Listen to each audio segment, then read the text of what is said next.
anak-anak, kita berjumpa kembali masih bersama saya Pak SK. Bagaimana kabar kalian? Semoga kita semua selalu dalam keadaan sehat, kalian tetap semangat, selalu ceria dan terhindar dari wabah virus yang sedang melanda dunia. Kali ini kita akan belajar tema 6 subtema 3 pembelajaran kelima. Siapkan buku dan alat tulis kalian. Sebelum pembelajaran kita mulai, marilah kita berdoa menurut agama dan kepercayaan masing-masing. Semoga pembelajaran kali ini berjalan lancar dan menjadi ilmu yang bermanfaat. Anak-anak, pernahkah kamu mendengar kisah seorang yang hampir gagal dalam meraih cita-citanya?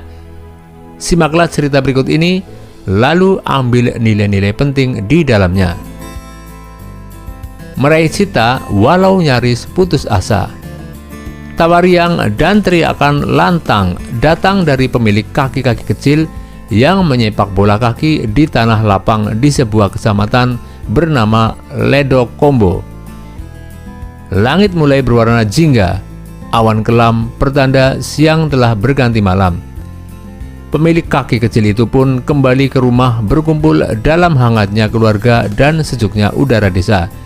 Kini, kaki-kaki kecil itu telah menjadi kaki-kaki yang kukuh dan lincah menari di atas rumput hijau stadion besar.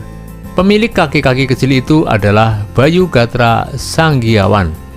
Pemuda ini lahir pada tanggal 12 November tahun 1991 di Kecamatan Ledokombo, Kabupaten Jember, Jawa Timur.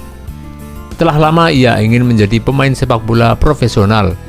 Pada tahun 2005, Bayu bergabung dengan tim kebanggaan warga Jember, yaitu Persid Jember. Setiap hari, ia berjuang menghabiskan waktu 45 menit untuk menuju tempat latihan dari rumahnya yang jaraknya cukup jauh. Ia rajin berlatih dan menunjukkan prestasi yang gemilang. Dari Persid Jember, Bayu pindah ke Persekap Pasuruan sebelum akhirnya ia berhasil masuk tim PON, Pekan Olahraga Nasional Jawa Timur, untuk berlomba di PON tahun 2012 di Riau. Akan tetapi, kemudian ia mengalami cedera lutut parah saat prestasinya sedang gemilang. Cedera itu hampir membuatnya putus asa hingga ingin berhenti bermain bola. Namun, doa dan dukungan dari keluarga membuatnya tetap bersemangat.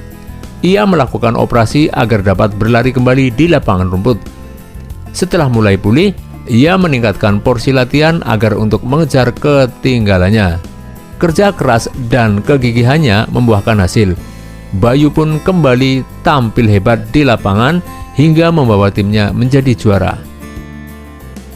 Lengkapilah diagram berikut ini berdasarkan bacaan tersebut.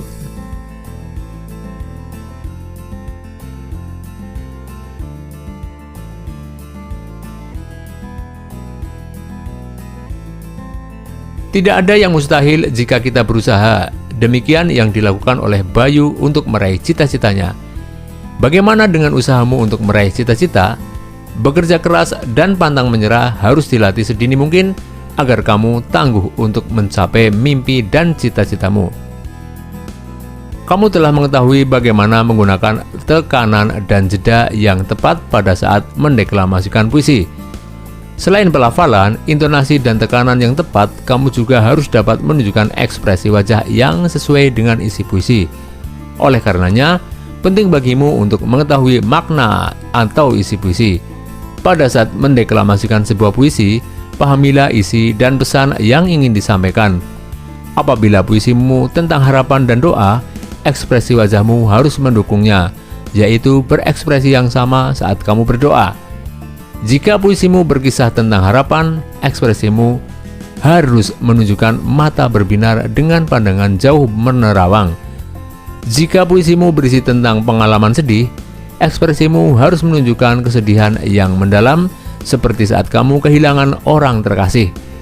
Kamu dapat melatih perubahan ekspresi wajah dengan menggunakan kaca atau dengan bantuan temanmu. Setelah kamu menghafalkan puisi, kamu dapat menjiwai puisi dengan menempatkan dirimu sebagai bagian dari isi puisi tersebut. Sekarang lihatlah kembali puisi-puisi yang ada di pembelajaran ini.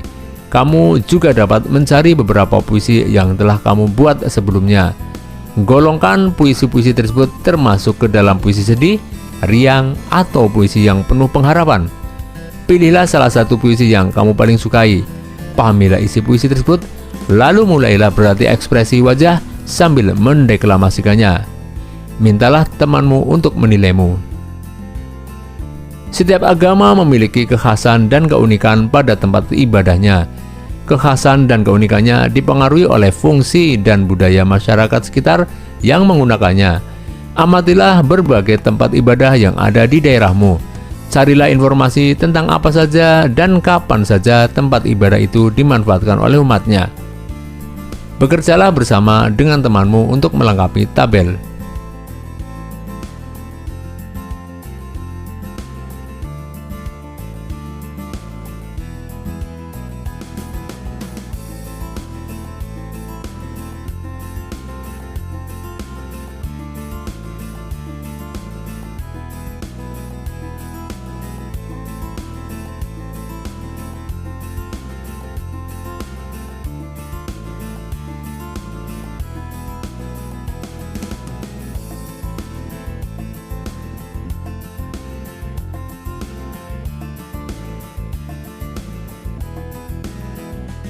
Ingatkah kamu tentang rumah-rumah ibadah di Indonesia? Tentu kamu telah mempelajari bagaimana umat beragama tersebut menggunakannya. Kali ini kamu akan membuat sebuah karya seni rupa tentang perayaan keagamaan dan rumah ibadah sebagai objeknya dalam bentuk montase.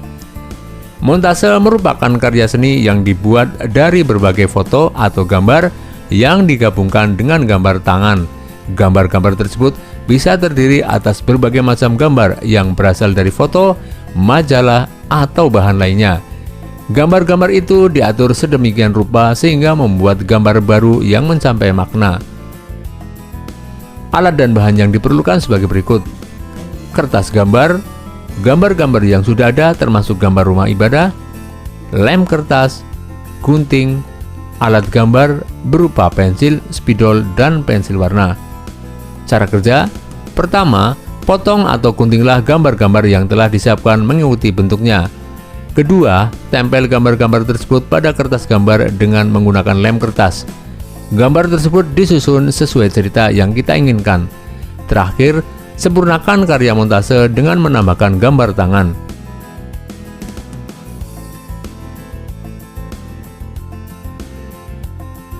Perhatikan beberapa contoh montase berikut.